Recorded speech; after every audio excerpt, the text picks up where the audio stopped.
All right. So today we are a week before our November um, quantum jump event. I've got a little bit different of a quantum jump event we're going to do next week. And I'm super excited because we're sort of shifting gears with this event to focus on living a life you absolutely love. Living the life you absolutely love. So we're going to dive in and look at, okay, what is that? Right now, we've talked about, the alignment and a lot of things, but I really like the energy of the life you absolutely love because that's a very clear thing intangible thing you can look at of saying, do I absolutely love this area of my life? Do I absolutely love the thoughts that are in my head? Do I absolutely love the way I'm being with myself? Do I absolutely love how I'm responding to this? It's a very clear yes or no. There's no wishy-washy about it.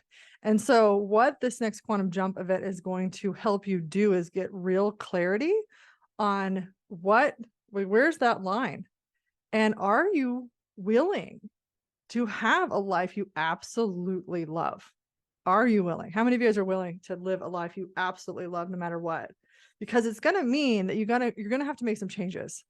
Some of the changes are going to be like ridiculously no brainer easy, and you're super ready for them. You're like, okay, yeah, I just needed an invitation. I just needed to see that for myself. Okay, yeah, let's go. Let's rock and roll. And then others, you're going to resist and you're going to be like, I don't want to. Oh, this is too hard. I don't, no, that's not it. No, that's not it. That's not what I need to do. And then you're going to move through that resistance and you're going to get to the other side and you're going to go, oh, wow, it's so much easier when I'm not copping a fit about myself. Okay. We all do it. Resistance is real and true for everybody. Okay. We all have it at different times and different things. And it's just something we all have.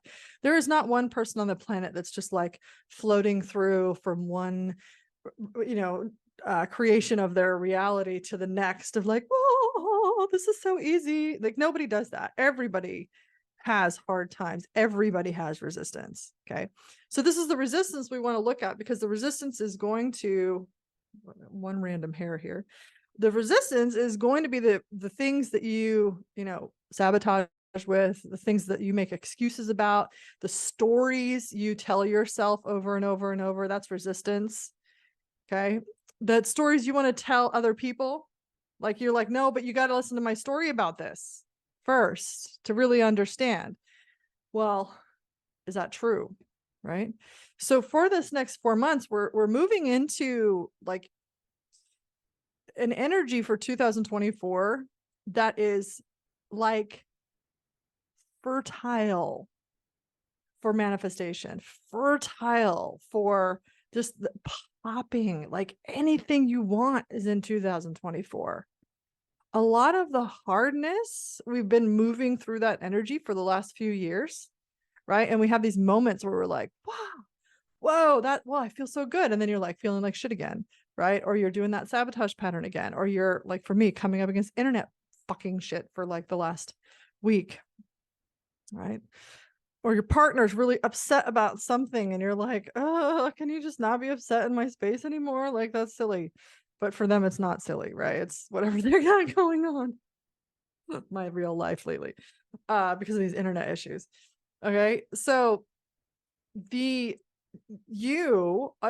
single one of us being able to say, this is my target, this life I absolutely love, that I'm 100% in for, that I'm no longer going to settle for anything less. I am willing to do the work. This is the work, right? Of upgrading myself so that I'm in alignment with the life I absolutely love.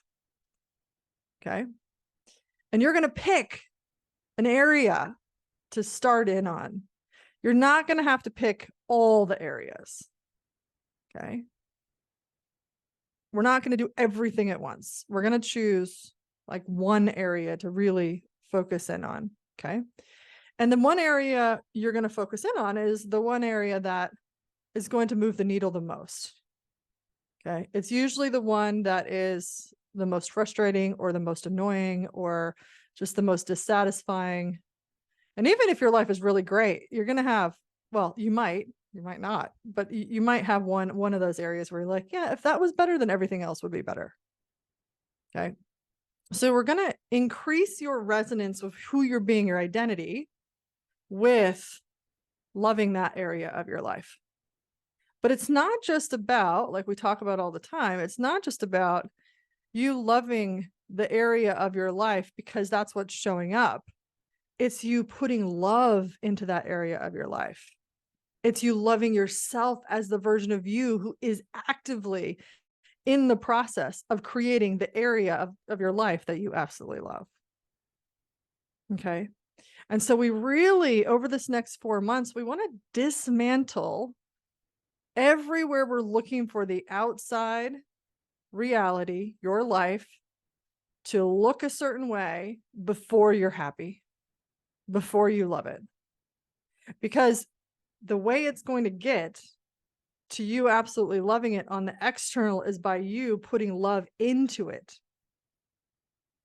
So if you look at a garden, right, and you haven't planted your garden, and it's, it's like there's a part of our backyard that hasn't been nurtured in a long time. It was an old tennis court, and it's just a little bit of rubble and rocks and dirt and weeds and stuff. If you look at that, you can look at it and go, ugh, it's so ugly. It's so ugly. God, it just should be better. It's just so ugly. Why do I have to look at that? Okay. Or you could look at it from the perspective of, what am I going to create there that I absolutely love, that I'm so freaking happy with? And along the way, you're going to till the dirt. You're going to remove the weeds and the big rocks. You're going to make the space a space that can grow and be what you want. Maybe you're not growing anything. Maybe you're creating one of those little walking things that you walk around in circles with. What's that called? You know what I'm talking about? A labyrinth? Yeah, a labyrinth. Like maybe you're creating a labyrinth. Maybe you're going to create a swimming pool, like whatever you want to create in that space. Before you create it, it never looks anything like what you're going to create. Right? Where does the creation come from? Creation comes from an idea. Idea doesn't exist except as an idea until you start loving it so much that you're putting it into action. Right? You're putting the attention, the care, right? The specifics, the actions all into creating it.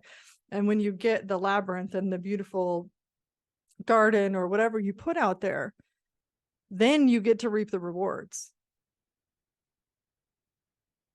So you want to look at creating your life the same way, as if there's something that's showing up that you're less than happy with, or happy but not absolutely loving, then to shift it is to stop reacting to whatever's showing up. So for example, if you want to have more money in your bank account, if you want to have more clients, right? If we're sitting here in reaction to the bank account or the lack of clients that you're currently experiencing, or you think you're experiencing, because sometimes you're actually not experiencing that, you think you are, right? We deceive ourselves. Then we're never really going to put the love into it. We're going to create from this lack. We're going to put energy into like trying to fix it versus going, what do I want to plant in this garden of this area of my life, this garden of my life, right? Because a garden never grows unless you make the soil, you have the idea, you till the soil, you put the seeds in, and then you water, and then what do? You wait. Okay. You put the appropriate aligned attention into and actions into it so that it grows, except for this one set of seed packets that my mom used to buy. They were wildflower ones. And one year she bought them because she wanted to just put some seeds down and not have to do like all the work by her mailbox, right? It was like this area that was probably like 2 yards by a yard, like right by the mailbox. So she just like made the soil good. So she did that part. She had the idea. And she also had the idea she didn't want to work hard on it. Like she didn't want to really like have to do much for it. But she got the soil right. She planted the seeds. She watered it on a regular basis. Right. And then all of a sudden the flowers just went bananas. They were so tall. They were taller than me, right? These flowers went nuts.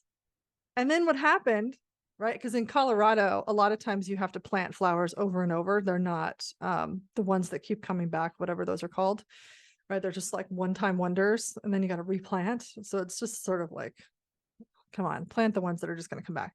These flowers came back for I don't know how many years, over and over and over. So by the end of the season, she's cutting down tree trunks because these things are so big. They went bananas, right? So in her world, she wanted to create something with low maintenance that she didn't have to put a lot of attention and energy into, right? So she ended up picking the right flowers and the seeds that would create that reality for her, right? Somebody else who loves to be in the garden might have wanted something a little bit more precise or particular or a design, right? And put more energy into it, but she didn't want that. So however we set up, however we choose the seeds, right? What are the specifics? What is it that we really want? Putting that level of care into what we're creating will create the flower garden that we're looking for. Okay. So if you're writing anything down right now, the next 4 months are all about loving the garden into existence. Okay. Loving the garden into existence. And those places where you see where the garden isn't flourishing and the flowers haven't bloomed yet and all of that is just showing you where you're at, not what's possible, not something to react to,